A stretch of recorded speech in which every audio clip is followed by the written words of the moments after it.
I once got crushed beneath 200 pounds of frozen French fries and still kicked out like a champ. Bang your head to the opening ref. What's happening, y'all? It's your boy J-Dub here on The Real Rush, and welcome to episode 9 here up on YouTube. Which means, if it's that time of the week, it's that time of year. Happy Thanksgiving, Bendecos! Happy holidays, Bendecos! Happy Tito Jackson Day, Bendecos! Y'all didn't know about that, did you? That's because I made it up. You know why? Because he's the baddest Jackson walking the planet right now. And you know it. Jermaine is only second to Tito. Right? Maybe we should have them do battle. Tito versus Jermaine. Who gets the day? Who gets the title? Baddest Jackson walking the fucking planet right now. Maybe that's something I'll make on WWE 2K19 and post a video of later on. But that's later on in the future. But the place is here, and the time is now. Let's go ahead and get on down to brass tacks with this week's new releases. I do believe I said last week that there were 6 new releases that I was going to have to scope out for y'all this week. Well, I scoped out 6 new releases for y'all this week. It was supposed to be earlier this week. This episode was actually supposed to come out on like Black Friday, maybe Black Saturday, or today's Black Sunday, tomorrow's Black Monday. So this whole week is black. So apparently there's a whole extra black week in addition to Black History Month in February that I was unaware of. So we got a whole week too. Yeah. Yet I digress. 6 new releases for y'all. I didn't get to them as early as possible as I wanted to. I did fall a little sickly earlier in the week. Usually happens around my vacation time too. But that's okay, because I had vacation time and I still had a blast. And still made it all 6 movies, including the first one, which I'm about to start off with here on Thanksgiving night, because Thanksgiving falls on a Thursday, duh, and Thursdays are my most constant day. This is my 2nd Thanksgiving in a row at the movies. Of course, I still spent family time and everything, so I made the late slot of the first review for tonight's episode of The Real Rush. Creed 2. Creed 2. Sequel to Creed. It's really like Rocky 8. And if you've been following the storyline, especially the newer storyline once it became Creed, Adonis is now the champ, baby. He's on top of the world with his girl Bianca, Tessa Thompson, Michael B. Jordan. They in love. He got the belt and everything. Who comes out of the Russian underground shadows but Victor Drago, ruthless boxer, son of Ivan Drago. And if you know the Rocky storyline, then you know that shit'll make your blood boil, baby. Killer of Apollo Creed, once rival to Rocky Balboa. They fought in a match in Russia in Rocky 4. That joint went like 47 rounds, and it's one of the most epic matches ever caught on video ever before in the history of the universe. Maybe I'm embellishing a little bit, but this man, Victor, he's going to step up and challenge Adonis for the title because he knows about how much the personal history would not only mean to them, but there's also box office take. People want to see this. Oh my God! Like I said, if you know the Rocky series, you know how personal this shit is. This Rocky 4 was one of the most traumatic experiences of my childhood. I hated, and I shouldn't say hate. I despised Dolph Lundgren for a good portion of my childhood, even when he was He-Man, solely because of the fact that he played Ivan Drago in Rocky 4, killed Apollo Creed. That shit was not cool, man. So that being said, this movie is just as emotional So it's like a spiritual successor to... It's weird, because it's the 8th Rocky movie. It's Creed 2, but it's a spiritual successor to Rocky 4. So we're moving about the timeline just about right here, I think. Yeah? If it makes sense, you know, double from 4 to 8. Does that make sense? Yeah? No? Yeah? Okay, well, we'll move right along. It's not as good as the original Creed, but it's not terribly far behind. I forget what I gave the original Creed. I think I gave that like a 8.5 or something. I'd give this like an 8.3, 8.4. It's almost a little bit of a repeat. There's some new shit, but at the same time, there was just something that was just holding it back from being just as good. But it's still an amazing movie, especially towards Michael B. Jordan and Sylvester Stallone. They still hold it down. They still kill it throughout Creed 2 in theaters now. Came out last Tuesday. I don't know, I'm talking like Jay-Z. I saw it on Thanksgiving, 11 o'clock on the evening. Go see Creed 2, baby. The boxing sequences. That's one thing I almost forgot to mention. They're not as, they're still pretty good. They're just not as tight as the original Creed movie. They were the original Creed movie, if you remember, there was more.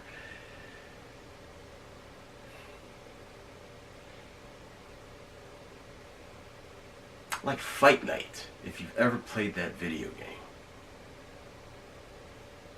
That's the best way I can put it. It's more like watching a boxing match and actually following with it. I don't want to give too much away. Those are 2 movies. So if you haven't seen either of the new Rocky installments, Creed and Creed 2, like I said 80 times in this review, you need to get on that. Go see this joint in theaters everywhere now. Next up on today's Real Rush Ticket, The Front Runner. Had to go out to Potomac Mills on Black Friday to see this one. Had to fight that traffic. Made it into a parking space. Parked like this. Really close to somebody. I managed to shimmy my big ass SUV over 4 inches within a very small space. Very proud of myself. Yet I digress. Black Friday, we saw The Front Runner. This has Hugh Jackman as once upon a time highly revered Democratic presidential candidate Gary Hart.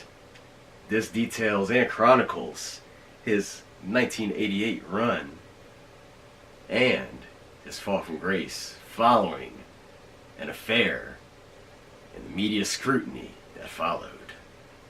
Now, this also paved the way for excuse me, just how much of a politician's personal life should be reported, put out there to the public, and how much of an impact should it have on their career or their influence.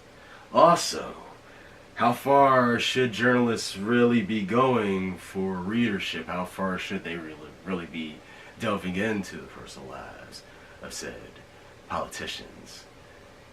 So, given the current political climate, and in fact, this movie happened exactly 30 years ago, or the events detailed in this movie happened exactly 30 years ago. This is still a pretty relevant piece, very timeless.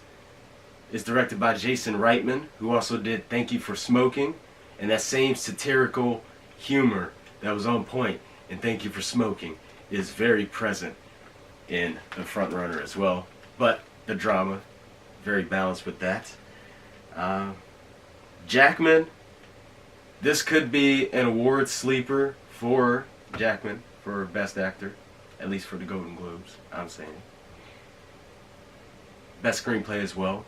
And this further proves my theory, and I've been saying this for years, I've seen it on the internet, like other not so much theories or whatever, but other people have said that Hugh Jackman would be the perfect person to play Bill Bixby if they ever made a biopic of him, and this movie further proves it. So let's go ahead and get that on the road. But in the meantime, The Front Runner, great piece of film, y'all. Go check out The Front Runner. It's in a wide-ish release. Catch it where you can find it. Front Runner, Hugh Jackman, directed by Jason Reitman. Go check it out. Later on Black Friday night, Real Rush Ticket moved on. We went from Potomac Mills all the way up to Angelica. Friday night, Angelica made its main event return, and we capped it off that night with At Eternity's Gate. And this stars Willem Dafoe as Vincent van Gogh. Hi, everybody. This details Van Gogh's later years, his friendship with Paul Gauguin, Googling. I'm gonna be Googling that later. I do know that he was played by Oscar Isaac, and it also details his relationship with his brother Theo van Gogh, played by Rupert Friend. This just may be, well, it's easily, actually no, there's no just may be. This is easily one of Willem Dafoe's finest performances ever captured on film, and he's done some pretty amazing things on film in his illustrious career thus far. This captures his fractured point of view of the world that would often cause others to misunderstand him and often outcast him, but how that same fractured point of view of the world, shaped and influenced his paintings and such that are now famous today. And I don't want to give too much away because there's some stuff in the movie that I didn't know about. And you do want to stay all the way through this movie when you see it. When you do see it. Now this movie is a little bit of an acquired taste. Now I only say this because it's filmed much like a painting, even right down to like the film score. There's a lot of just straight music montages to classical music. And it's beautiful. It's beautiful. It's like a living museum piece. I would not make the same mistake that I did, however, and see it as your last movie of the night, because as captivating as it is, it's too calming. But like I said, it's like a museum piece based upon Vincent van Gogh's life or later years captured on film.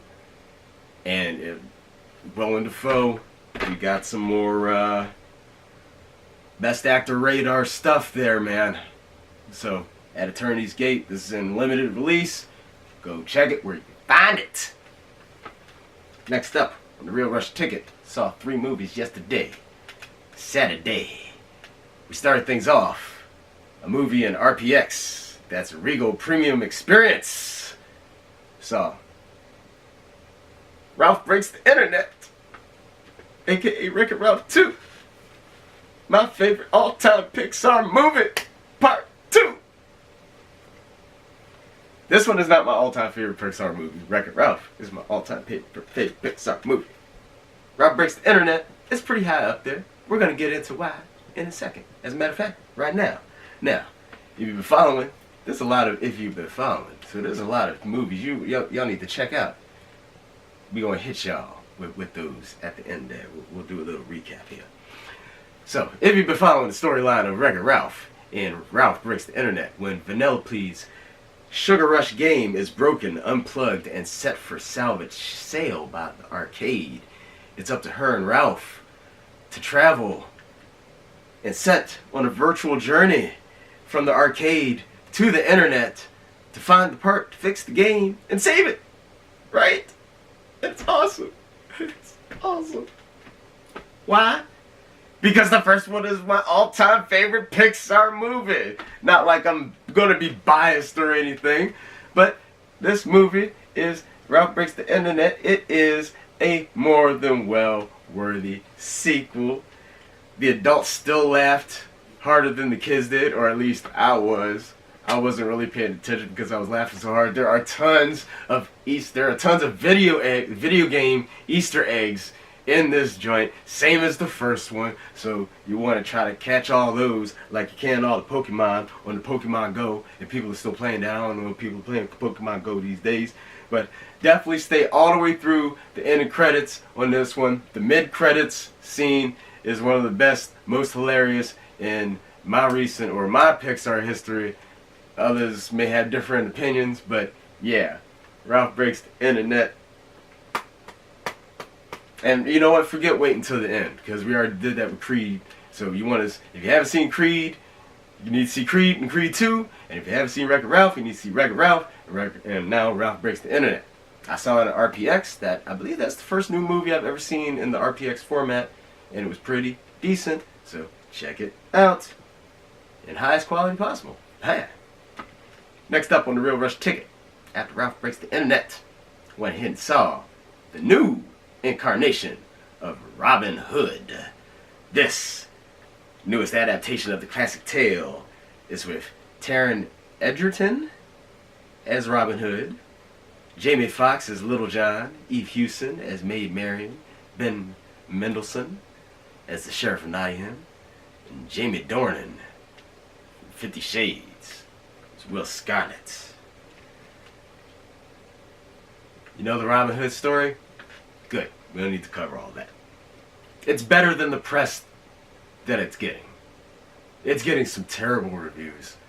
It's getting compared to last year's King Arthur. Remember that one? Legend of the Sword? That almost made my bottom 10 of last year. It was just saved by a couple points and a few more shitty movies from last year. Yet I digress. This one is far better than King Arthur. The humor in it's pretty good. The action sequences in this are far greater than that of King Arthur. It's not the best Robin Hood incarnation, but it's still entertaining.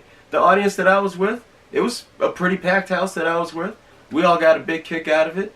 I'd say it's worthy of at least a matinee price. So yeah, go check out Robin Hood. If you happen to be in the area of a theater and you're looking for something to do, go check out Robin Hood. You know me, I ain't never gonna say just wait for the Blu-ray. Well, there are a couple instances where I'll say wait for the Blu-ray. But that ain't happening this episode, because we still got one more movie left. And it was last night's main event at the Regal. I'm talking about Green Book. This stars Mahershala Ali, Viggo Mortensen.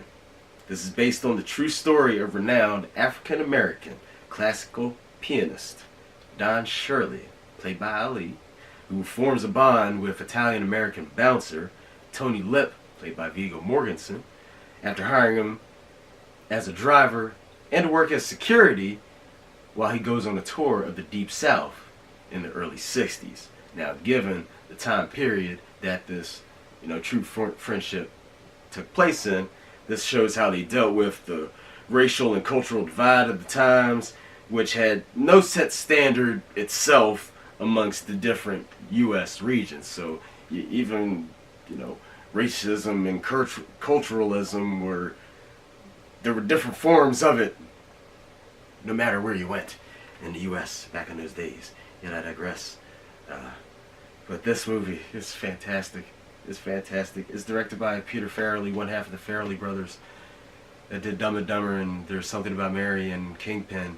And if you see a trend in those movies, aside from being just all-out classic hilarious comedies, those are all also road trip movies, just like this, Green Book. And Green Book just became an instant one of the best road trip dramedies ever, because the balance of comedy and drama in this movie is boo! Yes, sir. This is I think a huge award sleeper, especially in respect to Ali, the screenplay, and possibly Best Picture.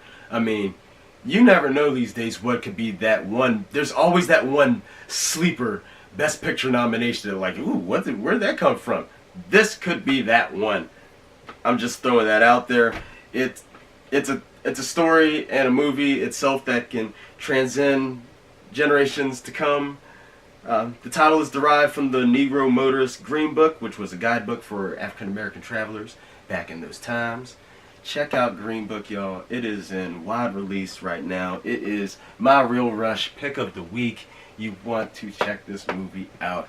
It is so good, so good, so very, very good. Check out Green Book, y'all. And for us, that makes 187 movies so far seen in the theater this year. And we still have just under 2 months to go. 187 on the motherfucking reel. Murder, Death, Kill, MDK, Demolition Man, Code 187. There hadn't been one of those in like 30 years in Demolition Man. Since, you know, San Diego and Los Angeles, you know, merged together to form was it San Angeles? Or was it San Francisco? I don't know. I love that movie though. But that wraps it up for episode 9 here of The Real Rush, y'all. Please be sure to tune in next week where I will be reviewing The House That Jack Built, the director's cut that is, The Favorite, The Possession of Hannah Grace, and 55 Steps. Which sounds like a super fucking alcoholic program, y'all. God damn. Like they look at people in 12-step programs like, ruggies. 55 steps, like you got 43 more steps to go. Like shit. Whew. Well, but do you? Hey, do you? Ain't nothing wrong with that. You gotta go through 55 steps. Go through your 55 steps, baby. Oh. You got the right one, baby. Oh, drink that Dr. Pepper. Oh. Was that Dr. Pepper or was that Pepsi? Wow. I might go on YouTube and figure that out. But while I do so, why don't y'all please keep on subscribing and spreading the word of The Real Rush like y'all should be spreading love these days. But maybe people aren't spreading enough love these days. And maybe that's why the word of The Real Rush isn't getting spread as well. But that's alright. I'm gonna keep doing my thing, y'all. I'm still here to keep doing my thing. And in the meantime, you can still follow me on Instagram for my movie check-ins as they occur. That's at JDubChampion, at hashtag The Real Rush. And once again, happy holidays, y'all. I want to thank y'all again for viewing this and every week's episode, past, present, and beyond. Thanks for watching. Have fun, y'all. Love J-Dub. Enjoy yourselves at the movies. Remember, when you're at the movies, keep them cell phones away. Away. Oh, Shenandoah, I love your daughter. Away on the river. My voice can desecrate an altar. Where? There goes my pen. That's okay. And okay rhymes with away, which is exactly what I was saying. You keep your cell phones away while you're at the movie theater, and you keep your lips shut. But other than that, you know what y'all can do? Keep on chilling, and I'm going to keep doing the same. And we'll see you next weekend! Peace out!